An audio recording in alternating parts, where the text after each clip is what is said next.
दोस्तों आप सबको प्रभु यीशु मसीह के नाम में जय मसीह की। दोस्तों आज का जो विषय है बहुत ही खास विषय होने वाला है। एक्चुअली क्या है कि दोस्तों रैप्चर कभी भी हो सकता है, तो उसी के बारे में मैं आपसे कुछ कहना चाहता हूँ। तो आशा करता हूँ कि वीडियो में आप लास्ट तक बने रहेंगे। साथ ही साथ मैं आपसे ये भी निवेदन करता हूँ कि यदि आपने हमारे इस चैनल को अभी तक सब्सक्राइब नहीं किया तो सब्सक्राइब कर लें और बेल आइकन को भी जरूर प्रेस कर लें दोस्तों। तो आशा करता हूँ कि आप वीडियो में लास्ट तक बने रहेंगे। दोस्तों हम पढ़ने वाले हैं मत्ती 25 का 1 से 13 तक। दोस्तों बहुत से ऐसे लोग हैं जो समझदार होते हुए भी अपने आप जो है मूर्ख बनने की कोशिश कर रहे हैं, हालांकि उनको ऐसा नहीं करना चाहिए। तो इस वचन के माध्यम से मैं यही बताने वाला हूँ कि हमारा प्रभु यीशु मसीह हमें लेने के लिए कभी भी आ सकता है, रैप्चर कभी भी हो सकता है। तो हम पढ़ते हैं इस आयत को। तब स्वर्ग का राज्य उन 10 कुंवारियों के समान होगा जो अपनी मसाले लेकर दूल्हे से भेंट करने को निकली। उनमें 5 मूर्ख और 5 समझदार थी। 5 क्या थी? 5 मूर्ख और 5 समझदार थी। मूर्खों ने अपनी मसाले तो ली परंतु अपने साथ तेल नहीं लिया। यहाँ पर दोस्तों इम्पोर्टेंट सबसे तेल है, परंतु समझदारों ने अपनी मसालों के साथ अपनी कुप्पियों में तेल भी भर लिया।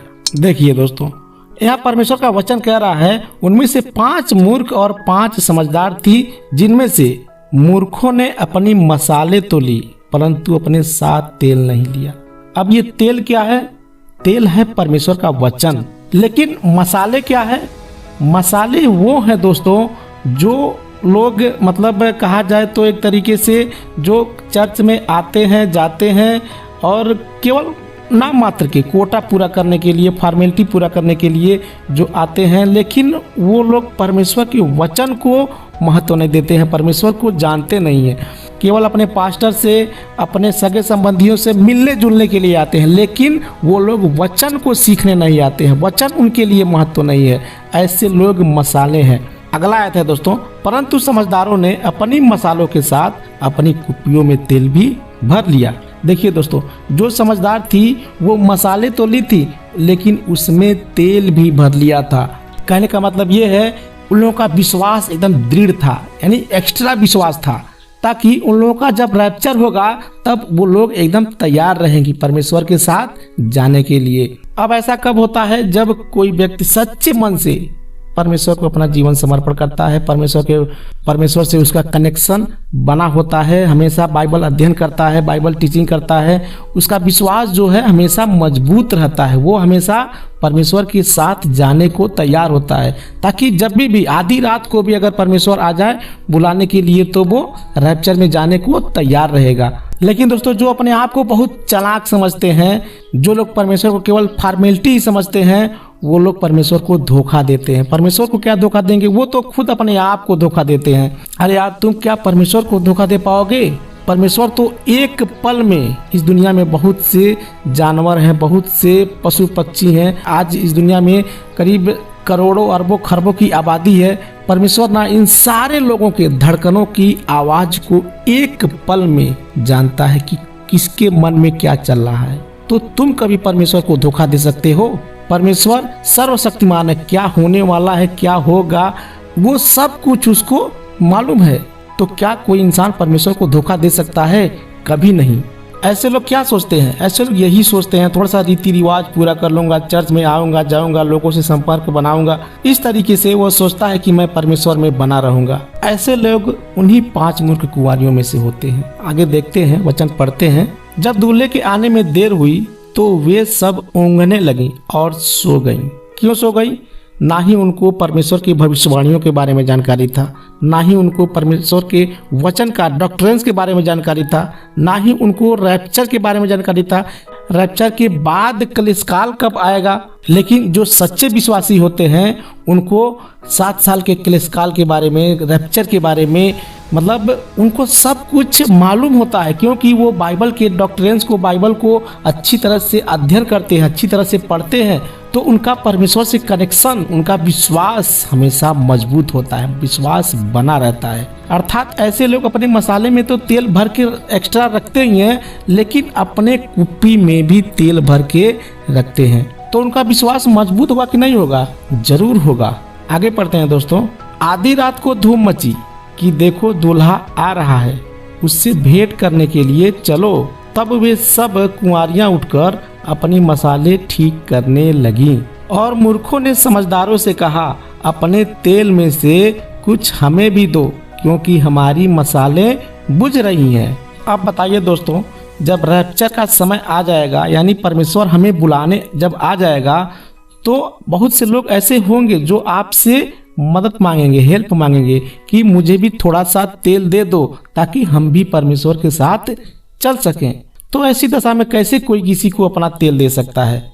नहीं दे सकता है, क्योंकि उस समय जो है किसी को मौका ही नहीं मिलेगा, क्योंकि उस समय जाने का समय आ जाता है ना। इसलिए अगला वचन कहता है दोस्तों, परंतु समझदारों ने उत्तर दिया, कदाचित यह हमारे और तुम्हारे लिए पूरा न हो।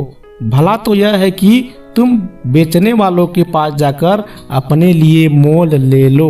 अब ऐसे समय में जब वो तेल लेने जाएंगे तब तक तो बहुत देर हो जाएगा, क्योंकि विश्वास कोई खिलौना तो है नहीं कि जाओ बाजार से खरीद कर ले आओ और उस पर बैठकर सवारी करो। उसके लिए मेहनत करना पड़ता है, उसके लिए अध्ययन करना पड़ता है, समय बिताना पड़ता है।